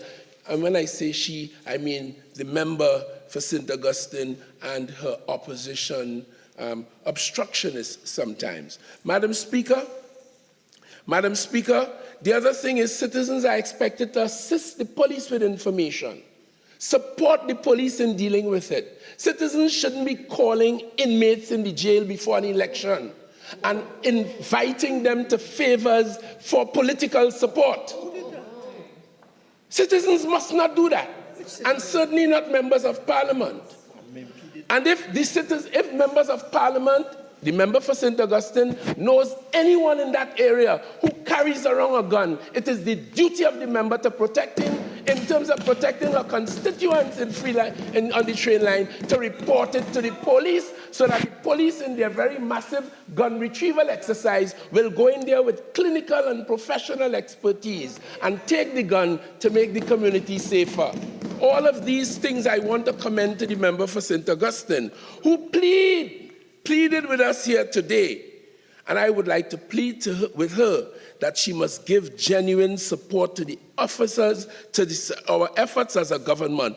The GRACE program, the gang reduction and community empowerment program, a national program designed to make communities like Trainline more resistant and more resilient to the advances of gangs. One mother told me some time ago that she was frightened for her 10-year-old son because adult criminals in the community were actively recruiting these children, and I'm sure it's happening in Freeline as well, in Freeman Road as well, and therefore we support the GRACE program, and these are some of the measures that we are taking to push back crime and criminal activity. So in conclusion, I have outlined the actual application of good, solid policing in that area, leading to the arrest and charge of 5 gang members within recent times. I was happy to hear the member for St. Augustine tell us that since she filed this motion a month and a half or so ago, she would have seen and she would be hearing from her constituents about more regular and persistent police patrols. I can assure the member that the police officers led by ACP Meister out there in the Northern Division, led by Senior Superintendent Ramphal, led by Senior Superintendent, where's my young man? Senior Superintendent, Northern Division. Oh, a top-level professional. I could see him now. He's an attorney at law. He worked with you in the AG's. His name just wouldn't come. But when I tell you a top-level professional police leading Northern Division as it was, because recently, because of the size and the manageability issues around it, we separated the Northern Division into North Central and Northern Division. He leads the Northern Division, responding to the problems there, getting the children off the streets, so that they wouldn't malinger on their way home from school. And that is the kind of activity, I can tell you, Madam Speaker, that is being carried out by the police in those divisions and supported by a government that is now treating violence as a public health issue with all of its implications. All that is missing is the parliamentary support and the emotional support of our friends on the other side who have a track record, it appears to me, speaking frankly, as protecting and supporting persons who are not inclined to good civilized social behavior. Sometimes, Madam Speaker, even in the jail. So, Madam Speaker, with those few words, I give the member for St. Augustine the assurance that anyone found by the police in that area in possession of a gun or carrying out criminal activity, UNC candidate or not, known to the member or not, the police will act to bring safety and security to her constituents in that neighborhood. I thank you, Madam Speaker. Member for Barataria Sanon. Thank you very much, Madam Speaker, for giving me the opportunity to raise a very important matter involving the members, I'm now recognizing the member for Barataria Sanon to raise his motion. Thank you again, Madam Speaker. Madam Speaker, thank you for giving me the opportunity to raise a matter touching and concerning the democracy of Trinidad and Tobago. We are on the eve of a local government election that will be held on August 14th, 2023.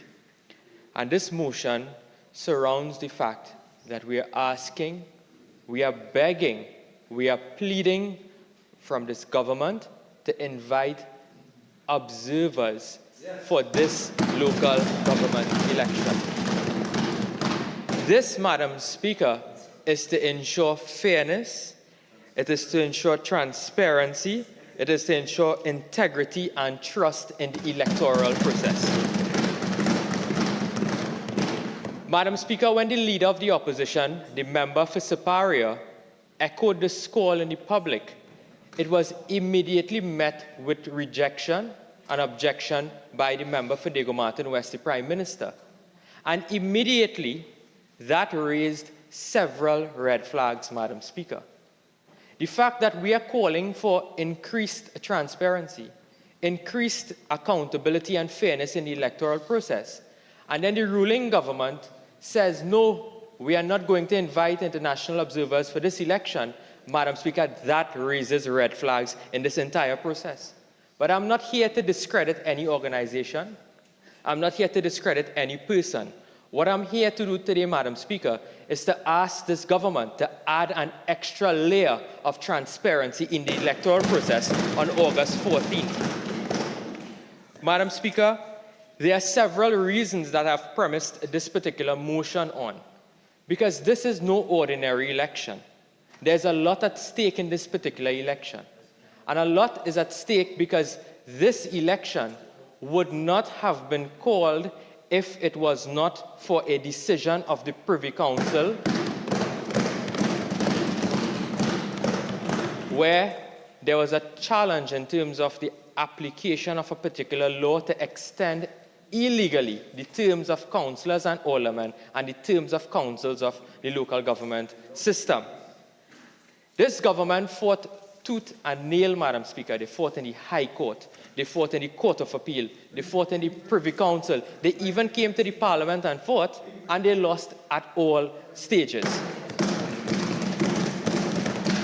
And then they now come to say that they are not inviting observers for this election, Madam Speaker. Madam Speaker, that is entirely undemocratic as we see it on this side, Madam Speaker. It don't matter which side of the House that we stand on. If any particular person, party, or group calls for increased accountability in the electoral process, I can't see no good reason for the government refusing that. I can see no good reason, Madam Speaker. If I go into the history, and again I say I cast no aspersion on any institution, but there have been declarations by our own courts, Madam Speaker, where the EBC has been declared to have acted unlawfully and illegally in 2015 when the extension of the 1 hour for the period of voting, when that was done. Madam Speaker, there are other reasons in which the opposition leader would have raised. The member for Diego Martin Northeast also in the past would have raised several concerns involving the electoral process with dead persons being allowed to vote. And that member was very vocal in the past, Madam Speaker, that it led to a commission of inquiry into the Elections and Boundaries Commission. So, Madam Speaker, we are not casting aspersions, but the fact is we are calling for accountability and transparency, fairness in the electoral process. The fact that this government has unlawfully attempted to postpone this local government election is another reason why we should have observers, Madam Speaker. Madam Speaker, as an attorney at law, we have learned the test of bias. And I'm not accusing any person of bias. The test is very clear on something called apparent bias. Recently, it was raised in I saw it raised in the House of Commons, where there's a decision in Pinochet where Lord Huffman at that time indicated, and the test was settled, that if the person does not have to be biased, but if there's a perception, if there's an apparent bias, that person ought to recuse themselves.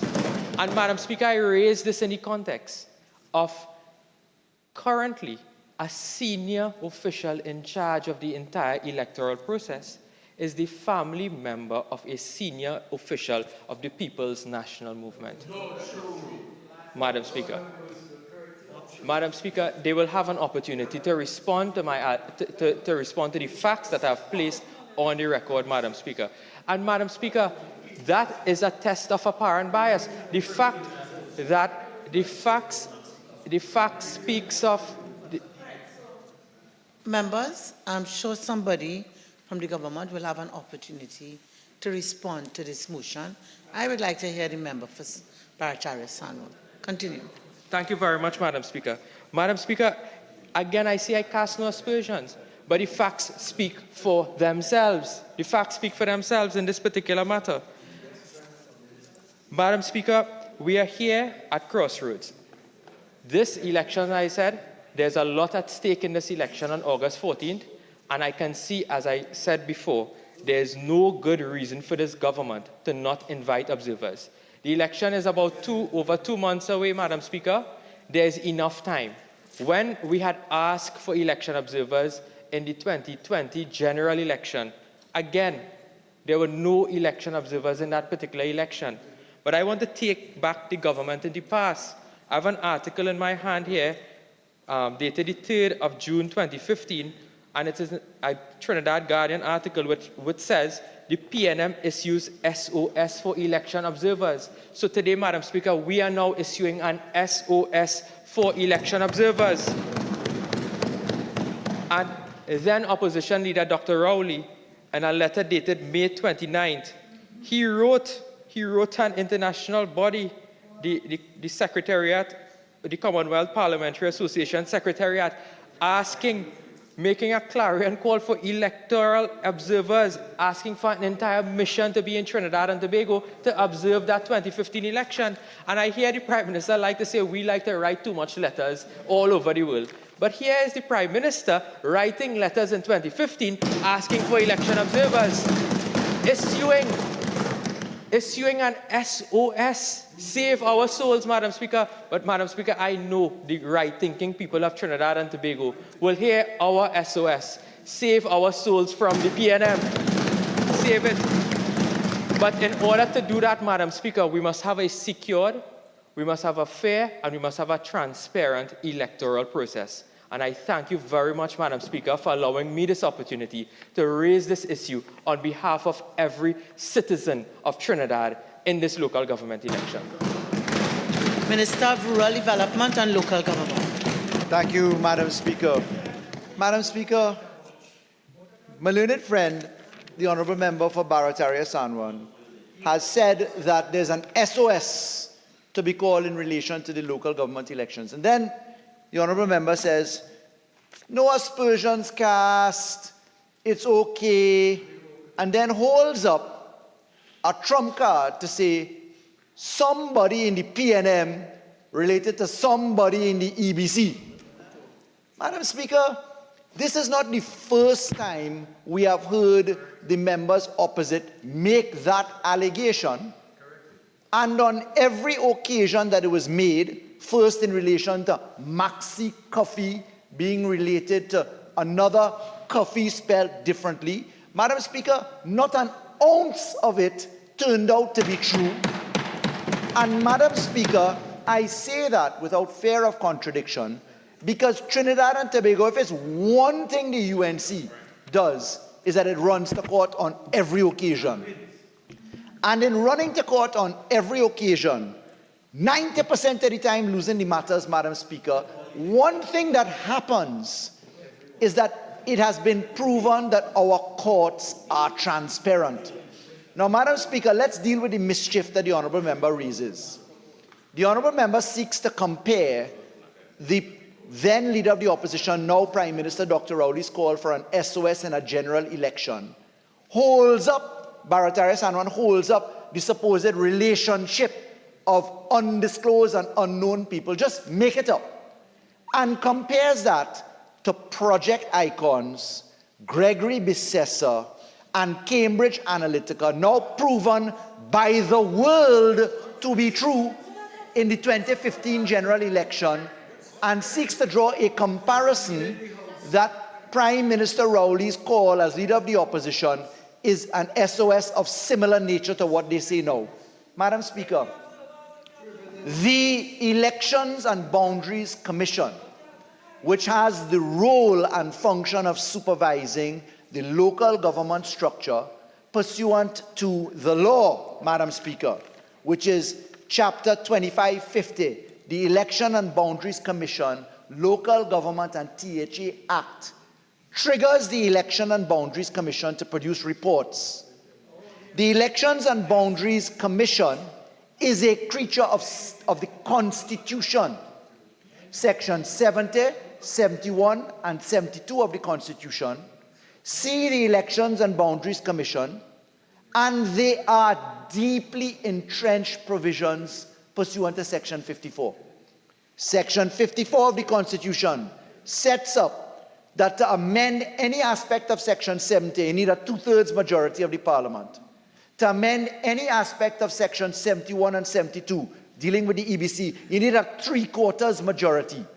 And the independence of the EBC of this country is so excellent, Madam Speaker, so world-renowned, Madam Speaker, that notwithstanding all of the allegations made here today, if you go to the EBC's website, Madam Speaker, and you pull up publications and reports, you will see report of the Elections and Boundaries Commission, Local Government By-Elections, District of Debe South. Report of Elections and Boundaries Commission, Tobago House of Assembly. 13th Report, Elections and Boundaries Commission, Boundaries, Electoral Area of Tobago. Report of Elections and Boundaries Commission, THA again. Report of EBC, Local Government By-Election, Mount Coco, Alice Glen. Report of Elections and Boundaries Commission, Local Government By-Election, Hollywood. Report of Elections and Boundaries Commission, Local Government Elections, Hindustan St. Mary's. Similarly for district. For observers or no observers? Member for Naparima. Member for Naparima. Having regard to your seniority, I am sure you know rules and you understand the rules. Okay? So you know how you make an interjection. If your friend does not allow you, then you know what to do. You can't just stand up and override his speaking. Your training and your manners, which you speak of here all the time, demand so much more of you. As I press on, Madam Speaker, the attempt being, I'm not giving way. Okay. All right. So, Madam Speaker. And overrule. Right.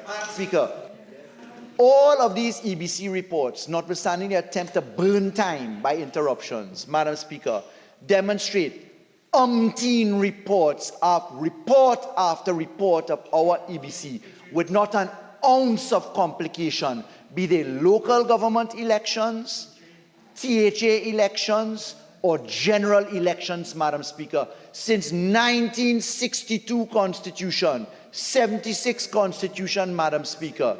And even if you were to take the argument of Barataria Sanon at its highest, dealing with the election rules that came for analysis during the 2015 election, it demonstrates the transparency of our electoral process, that our courts were able to make determinations in relation to election rules and still have free and fair elections, Madam Speaker, to the point where the UNC has millions of dollars in legal costs to pay the PNM in relation to those failed election petitions, Madam Speaker.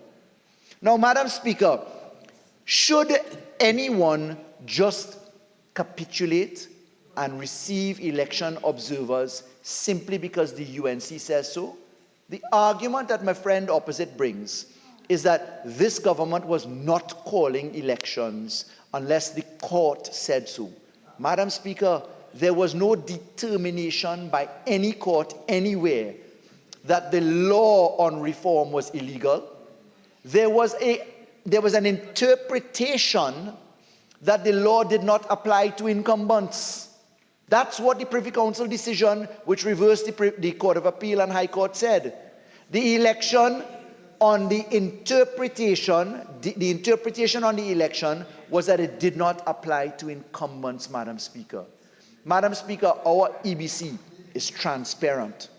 Our EBC has an uninterrupted record.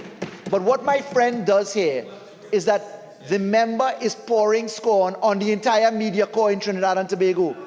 The fourth estate of Trinidad and Tobago in our structure of governance. In Trinidad, Madam Speaker, in a local government election, we have so much transparency and so much coverage that the honourable member is pouring scorn on the media. But Madam Speaker, if you read any one of the EBC reports and you look at the statistical information available from 1962 onward, you will see the number of votes, the distribution of parties, the registered electors. Madam Speaker, the statistical spread is so significant and so deep and so well analyzed that any untoward result would easily be detected if there was an election gone wrong.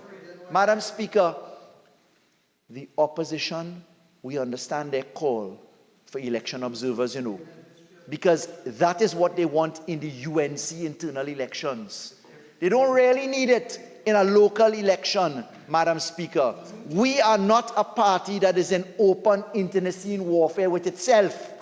We understand that the attempt is to distract the population from the defections and difficulties that they are facing, where their own party is cannibalizing their issues with their political leader, who is not even here, Madam Speaker. Madam Speaker, And Madam Speaker, I rise on standing order. I respectfully rise on standing order 48-1. This is for the local government elections, not the UNC internal elections. Yes, Madam Speaker. So as you look to the confusion, you see, Madam Speaker, when you're in a state of panic, who across floor looking to get locked up, Madam Speaker? When you're looking at the difficulties opposite, their attempt is unfortunately to come and sully the reputation of one of the most excellent entities constitutionally entrenched. The Elections and Boundaries Commission of Trinidad and Tobago is such an excellent body, Madam Speaker, that we have the historical record of our Elections and Boundaries Commission finding itself in Africa, in newly independent Africa, to set up other EBCs of the same type, Madam Speaker. Madam Speaker, we have faith.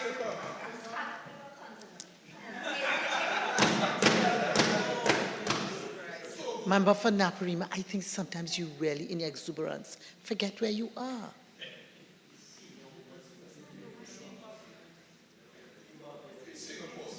And member for Port of Spain South.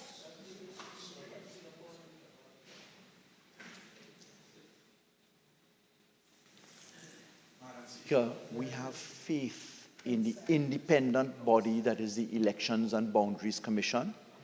If there was a scintilla of truth or veracity in the statements of the member for Barataria, Madam Speaker, I rise on standing order. Madam Speaker, I rise on standing order 48-1. Is either they're going to provide independent observers or not. He's dancing all over and it's not. Member, your time is now spent. Honourable members, the question.